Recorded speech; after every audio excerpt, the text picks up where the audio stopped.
Калың токойдун четиндеги карагандуу жерде бир коен жашап, коркоктугунан казып алган ийнинен алыс чыкчу эмес.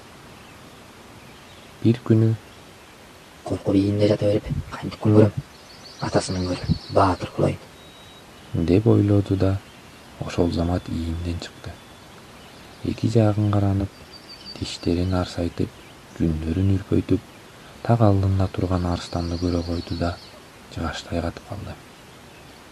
Арстан коёндун жанына келип: Акыран көзүм, колго түштүң эми сени жейин, деп тиштерин кычыратты. Коён эсин жыйып, кантип кутулуштун аргасын издеди. Акыры арстанга: Жесең мейлиң, бирок айта турган сырым бар. деди. анда тезирээк айт. Сен өтө күчтүүсүң, буга толук ишенем.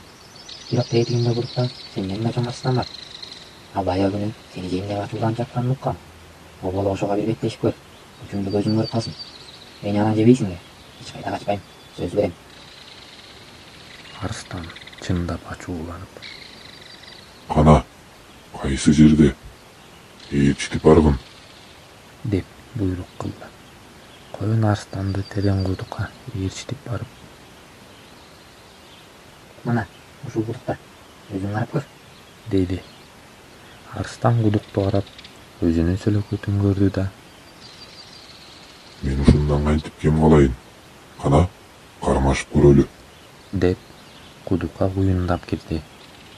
Сууга барып шалп эткенде гана өлөөрүн билди.